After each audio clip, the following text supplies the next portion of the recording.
نفرت کی باتیں کرنا کہیں بھی ہو، آپس میں ہو، گھر میں ہو، خاندان میں ہو، رشک کو حسد تک پہنچانا اور حسد کو دشمنی تک پہنچانا، یہ سب سے بڑا نقصان دہ عنصر ہوتا ہے انسان کی زندگی میں۔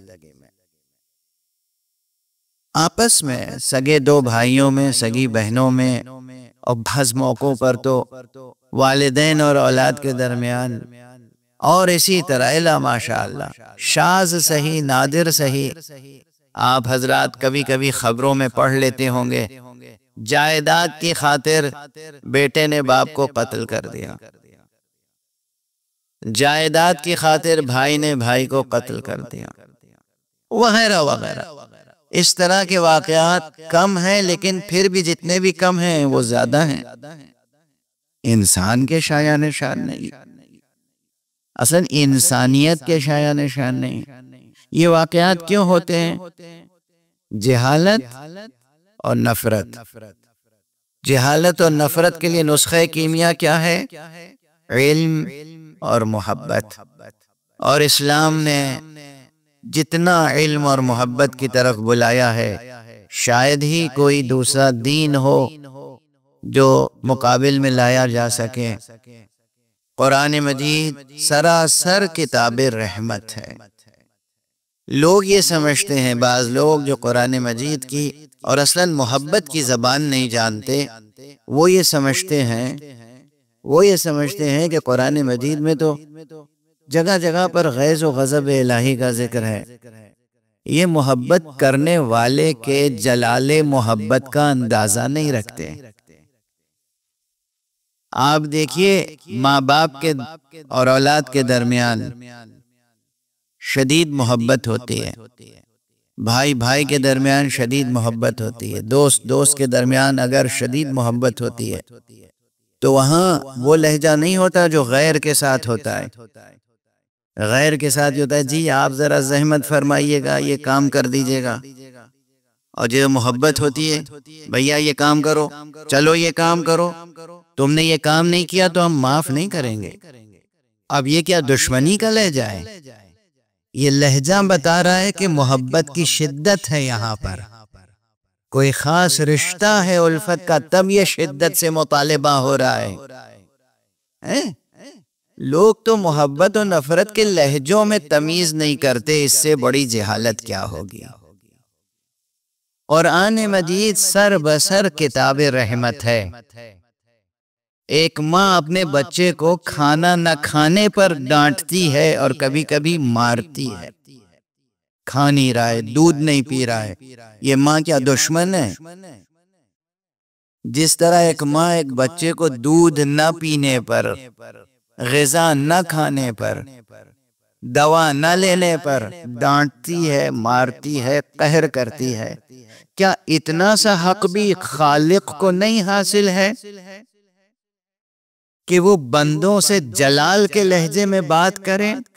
ہم نے ساری نعمتیں تمہیں دی ہیں، پھر بھی تم اپنے کو ضائع کر رہے ہو، خدا را ضائع نہ کرو، اتقوا اللہ، خدا سے ڈرو، اتقوا اللہ، خدا کا لحاظ کرو، اتقوا اللہ، خدا کا خوف کرو۔ یہ خوف دلانا بربنائے رحمت ہے۔ قرآن سراسر کتاب رحمت ہے۔ تو صرف بات یہ ہے کہ انسان کو علم حاصل ہو، معرفت حاصل ہو، اور اس کے دل میں نور علم کے ساتھ ساتھ نور محبت بھی ہو۔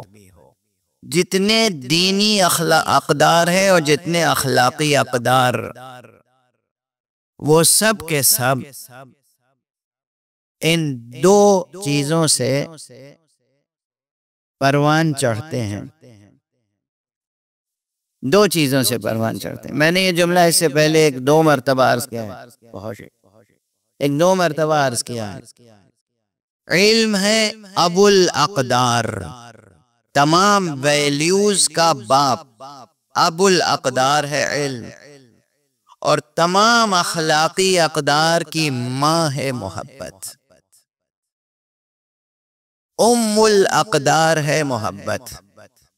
جتنا بھی یہ شجرہ اقدار ہے نا، اب دیکھیں یہ اس فقیر کا وہ سٹیٹمنٹ ہے جو کلاسیکل 2000 سال سے یا اس سے بھی زیادہ چلا آ رہا ہے۔ ارسطوٹل کی جو ایتھکس پڑھائی جاتی ہے، ارسطوٹل کا جو علم اخلاق پڑھایا جاتا ہے، اس سے بالکل مختلف سٹیٹمنٹ میں اس وقت دے رہا ہوں آپ کو۔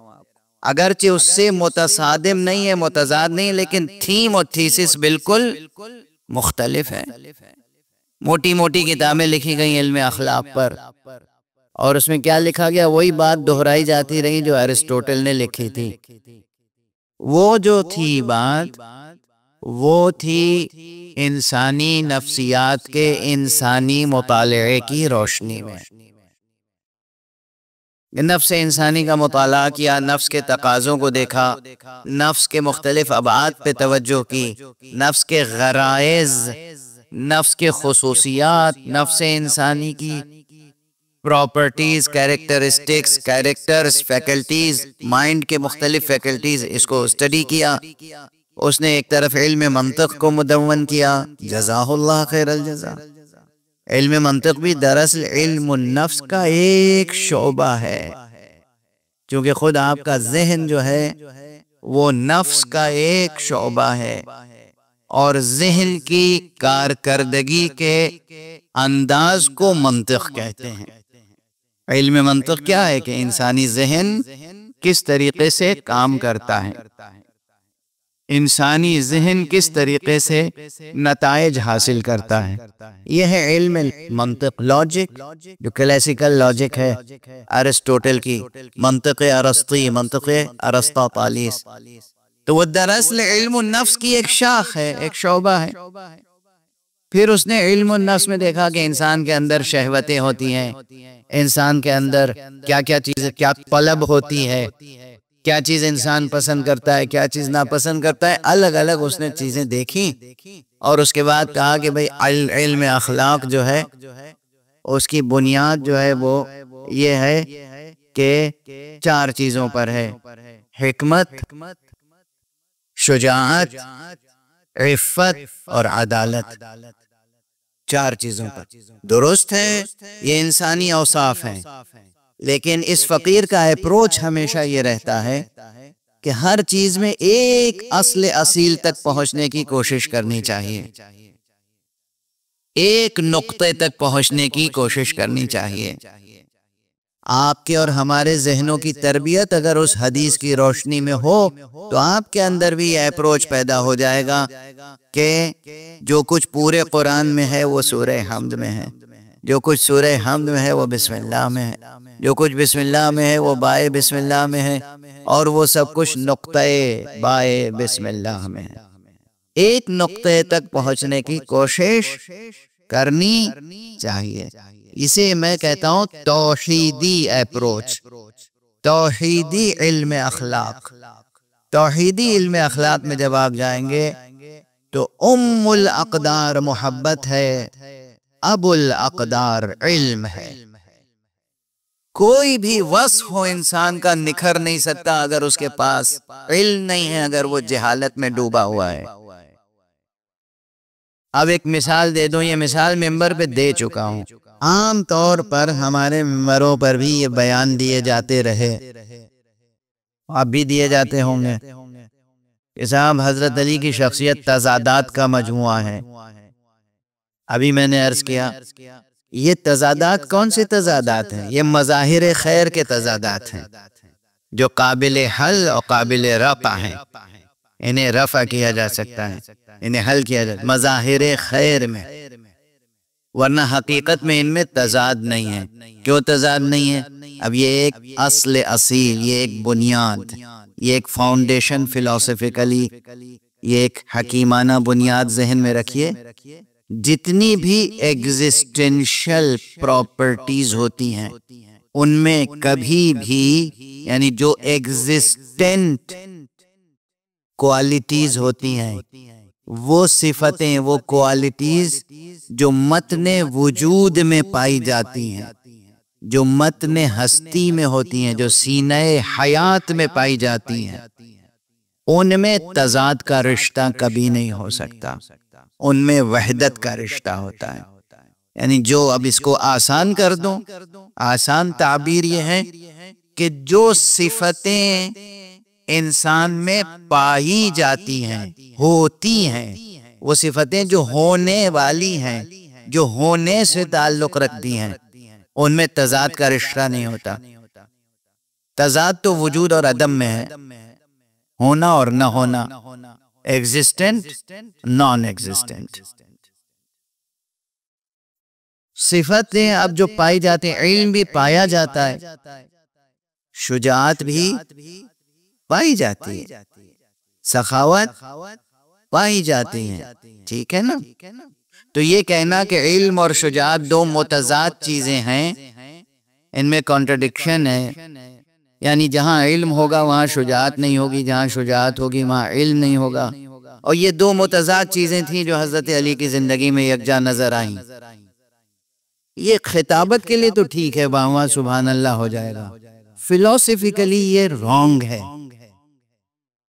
جہاں شجاعت ہوگی وہیں علم ہوگا، جہاں علم ہوگا وہیں شجاعت ہوگی، چونکہ علی باب مدینۃ العلم تھے، اسی لیے وہی سب سے بڑے شجاع بھی تھے۔